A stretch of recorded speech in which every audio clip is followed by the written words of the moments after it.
Hi everyone, welcome to this particular webinar, which is for Event-Driven Serverless Architecture. We are really grateful that you can join us with this webinar. We are super excited to be conducting this to help you startups grow. Essentially, this is for startups, but this can be implemented for any different kind of organizations. We feel startups will be most benefited from this webinar, which is why we mentioned this is for startups. Next slide, please. Can we move to the next slide? Yeah, perfect. So a little bit about us. So we are Royal Cyber. We are a 1,200 member company, somewhere around 1,200 members. We're located in 10 countries. We have a large practice, majorly technology and consulting practice. Very interested in building new products. We already have started our journey with some products which we see viable for certain customers. And we specifically are part of the cloud team. Next slide. So myself and Sumair are part of the cloud team. And a little bit of background about me. So I take care of growth, specifically for Royal Cyber Cloud, essentially Google Cloud. And that's where I've been for the last 5 years. I enjoy this whole practice. And my background lies with growing companies, growing startups, growing organizations, products, especially who have real specific needs or real specific team requirements, and just enabling them for growth. That's been my background for the last 15 years I've been working. Last 5 years specifically with Google Cloud practices. I've been growing companies on Google Cloud, and that's where my interest lies right now, and that's where I see the most amount of growth. To tell you about a little bit about how I met Sumair. So, I'm new to Royal Cyber. I've been in the company for about 5 months. In the last couple of months, a couple of quarters, we've met and we just clicked as soon as we met. We are super interested in doing the same kind of things. We're building products. We've taken a couple of products to finish line. Google's been super impressed with our product development skill sets. So they are helping us out with our journey as well. So it's been a great journey, and we're pretty excited to showcase this particular presentation to you guys so that you all can benefit from this whole team that we have. Over to you, Sumair.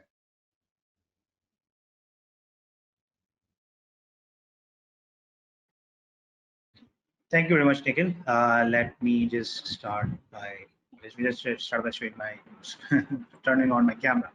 All right, so let's just continue it from here.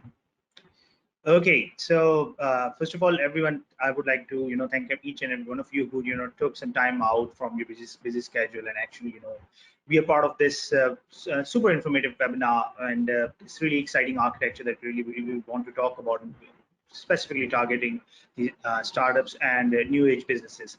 So a little bit about me. I work as an enterprise cloud architect here at Royal Cyber, and my responsibilities mainly lie on the GCP, on basically the GCP platform. I focus on product development, project development, automation, modernization, migration. So basically anything that is related to GCP here at Royal Cyber is somewhat related to my responsibilities along with Nikhil. So before I start off talking about what this overall webinar is all about in the sense of like technical understanding, I want to take you guys through a journey. Okay, so imagine you're an entrepreneur. Okay, and so imagine you're an entrepreneur and you want to basically you have this great idea and you want to create this super amazing product, and you're really excited about, and you brainstorm, you gather the requirement, you understand the market, and then once you come across all of that, you think about the structure, the architecture, as in like the actual physical implementation of the application itself. So what's the first ever what's the first the first architecture that actually comes into your mind? It's basically the monolithic architecture. Okay, so in a monolithic architecture, normally what happens is sorry, I forgot to actually silence my phone. All right, so yeah, so the very first architecture that actually comes into your mind is the monolithic architecture. In a monolithic architecture, you have three main components. you have a client component, you have a server component, and then you have a database component. Okay, this looks something like this. So you basically, in this architecture, you wrap up everything into this single virtual machine, and you have your front end logic, your back end logic, everything is just wrapped up into this single virtual machine, and then you just connect it with the database. And for safekeepings, you add load balancer as well. So because you're like, okay, what if I start getting some good traffic onto my application, so I just want a load balancer to sort of like uh, boot up and boot down a machine along depending on what type of traffic I'm getting there. Okay, so you know uh, this architecture in the starts, it does the job, gets the things rolling for you, but you start to notice something, that your application is now growing. Okay, as in like you're adding new features into it. You're looking at your competition, and they're like, okay, you're trying to compete with them, and then adding new features, you're getting more people onto your system. So you immediately understand that there's a problem with this architecture, that there is a single entry point and single failure point into the overall system. So you talk to your friend or your architect, and you go like, hey, you know what, let's try to avoid this part, and let's try to let's try to find a solution to this single entry point problem. So your architect does some R&D and does a POC, and then he comes across this architecture, this another architecture that's called the microservices architecture. Now in this approach, your backend, or should I say your overall application, is actually distributed into multiple virtual machines, which you could call as services, that are focused on individual you would say individual aspect of doing some specific service. So this, in the end, this starts looking something like this. Okay, so now your application is actually broken into multiple virtual machines, and these virtual machines are then again connected with a load balancer, and each specific virtual machine is dedicated to a specific task or a specific service. So let's say one virtual machine is maybe trying to interact with the database. The other virtual machine is maybe trying to do some X functionality, or working on some X functionality, or another virtual machine is working on some Y functionality.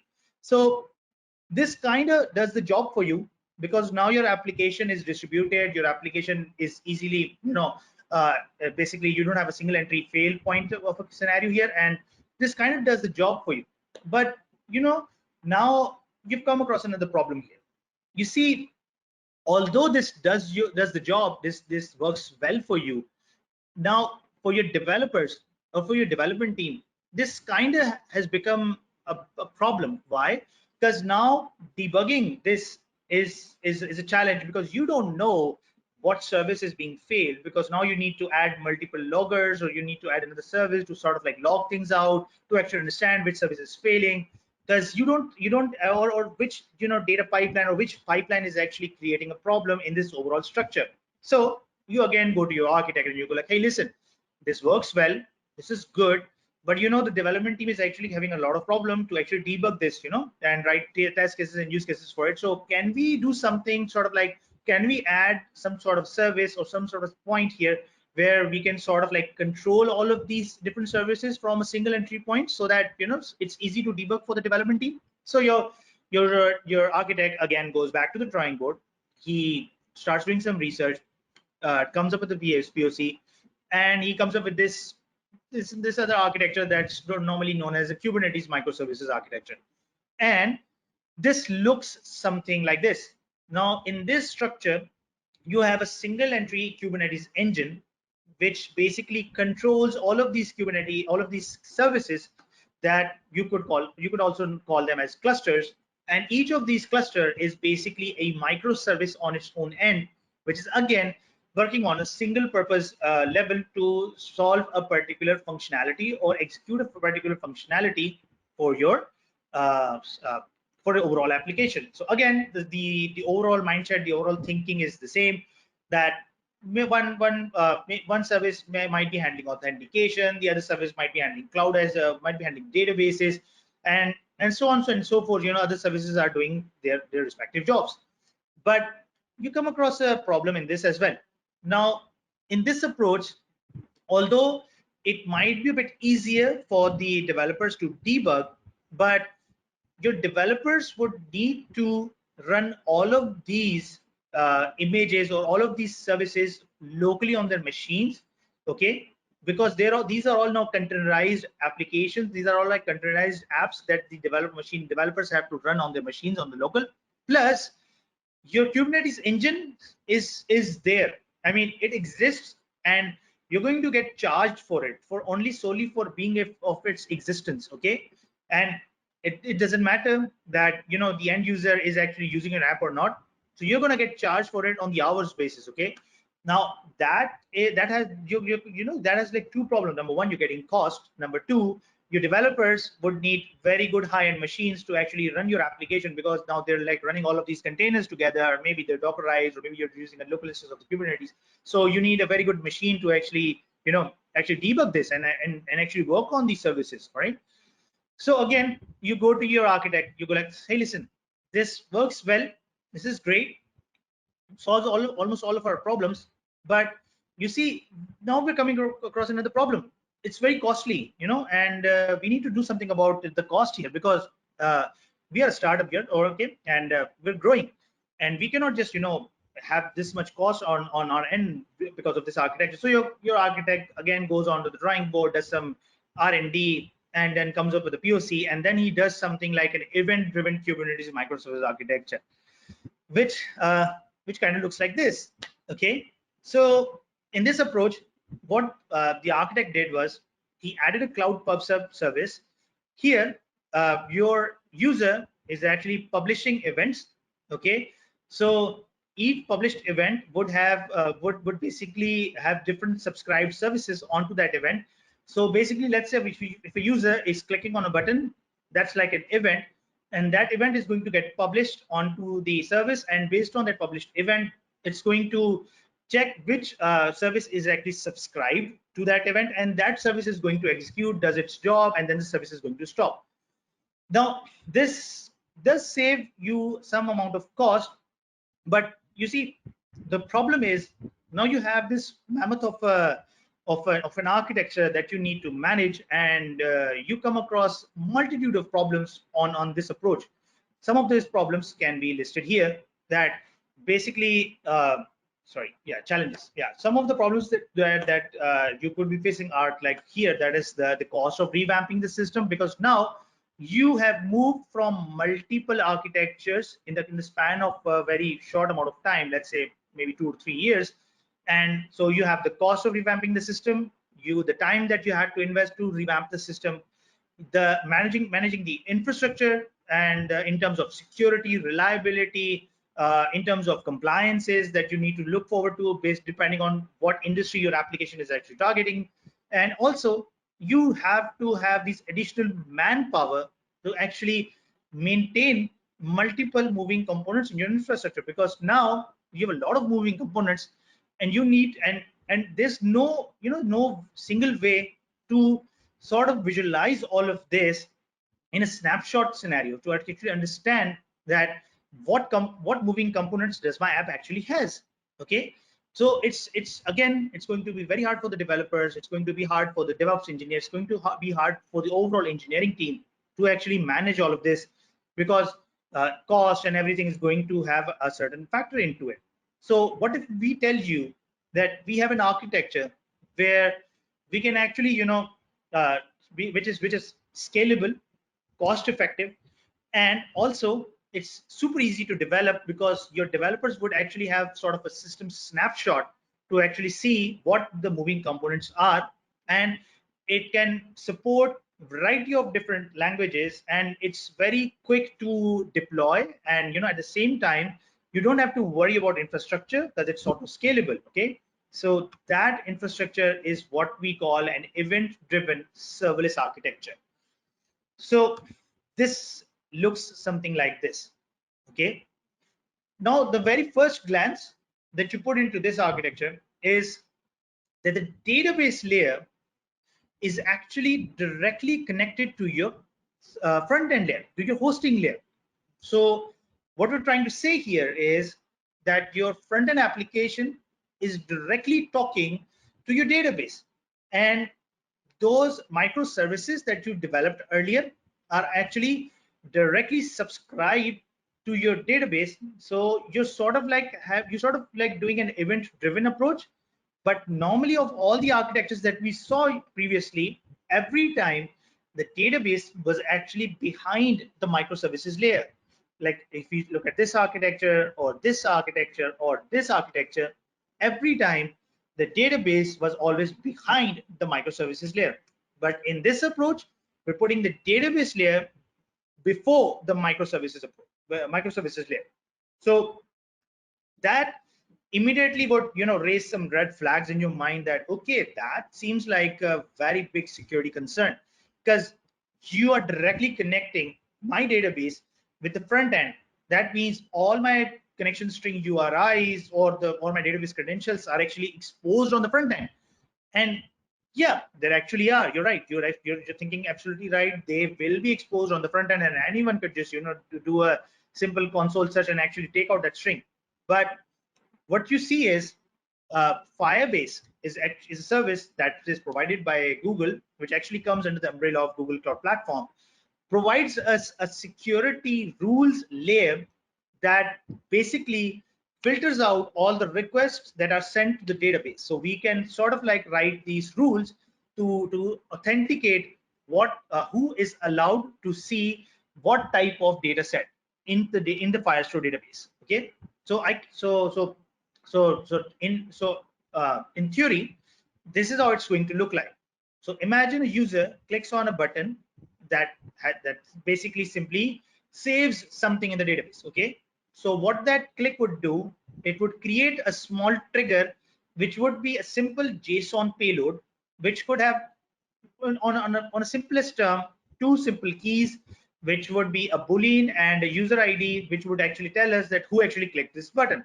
Okay, once that trigger gets stored in the Firestore database, we would have a cloud function that would be subscribed. It would be subscribed to the specific collection and the document of the Firestore database, and that cloud function is going to get executed because it's subscribed to it.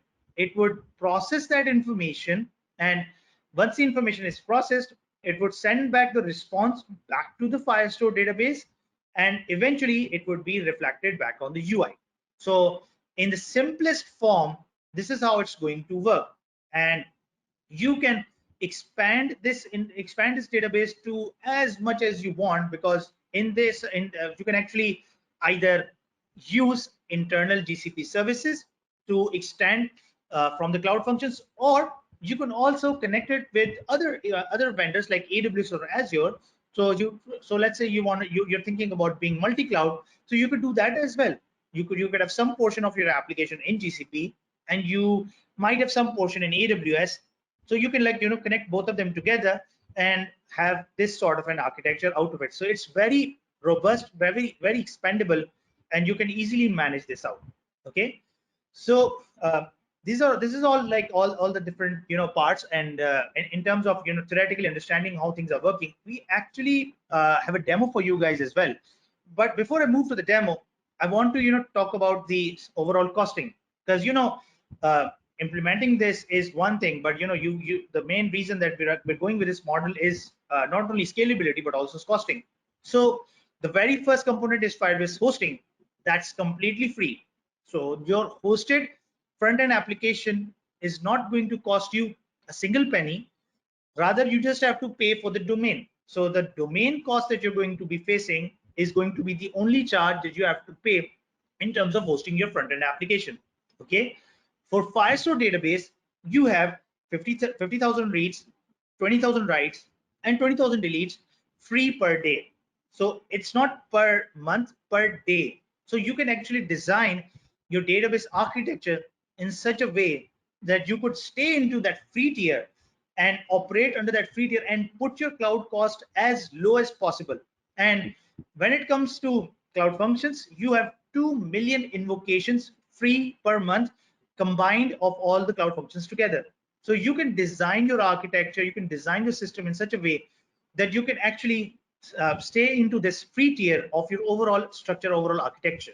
Okay, so we've actually prepared a small demo for you guys as well, so to actually demonstrate how things are working.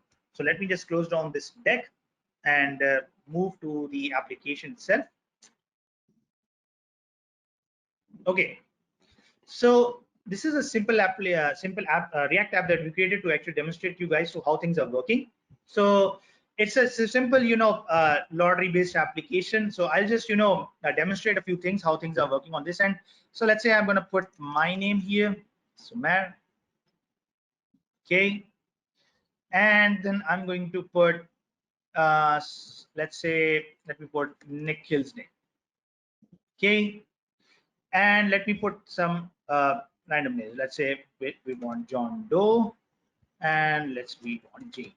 Okay, so as soon as I inputted 4 names, it's going to do some processing and actually give me a bit and announce a winner. So I won the lottery. So okay, so basically what happened was this front end is actually directly connected to my database. So you could see all of the names that we just inputted on the front end were actually being stored in the database.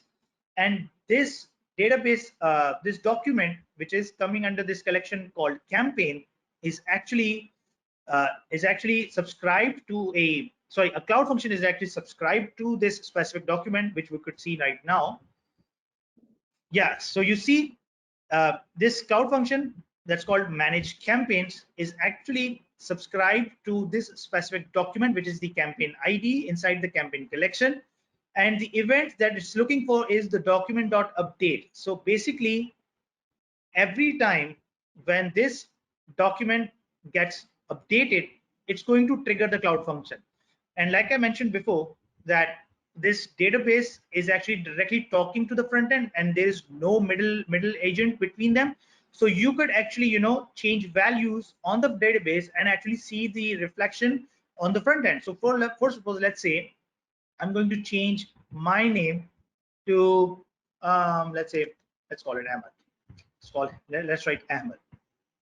Okay, and I click on updates, and if you go back to our UI, you would see that immediately the change got reflected on the UI. Okay, so we have one more key where I was actually the winner. So let's say I could make Nikhil the winner and click on update. Okay, and go back to my app, and this time Nikhil is the winner. So basically every time whenever this this document is being updated, it's actually triggering the cloud function, and the cloud function is actually executing. Now here's the part where I was talking about those rules, the security part, where you could actually filter out the requests to who can actually interact with the system. So if you click on this rules part, and this is where you can actually define what rules are actually going to be implemented, like who has access to the system. For now, anyone can just log into just go to this URL and actually interact with the system. There is no authentication. But if I just simply change this value here from true to false, now what's going to happen is if I go back to my app and if I try to maybe, okay, before doing that, let me remove these names. Oh, sorry. So yeah, let me just remove a few names. Okay. We remove Nikhil. Sorry, Nikhil, I had to. I'm removing you. Okay. So going back to the app, 2 names got removed. Okay. Now I'll try to store a name. So let's say I'm going to try to store my name. So you see it kind of tried to save the name, but it didn't do that, because if we look into the console, we could see that it's giving out a message that the caller does not have permission. So what happened was, basically in the rules, I disallowed, or I restricted each and every user that they cannot write anything in the database. Okay, so if I change this back to true and publish these rules, okay, and now if I go back to my app and again try to save my name, sorry, I need to refresh this once. Yeah, okay, so yeah, actually it worked. So yeah, so if I try to save my name again, and let's say this time I'm going to bring Nikhil back. So you can see now I can easily store my name. So basically, again, to sum it all up, your front end is directly connected to your database. Your database has these rules that sort of act as a filter between the front end and the database. So through this, we can basically define rules who can access what sort of data set in the database.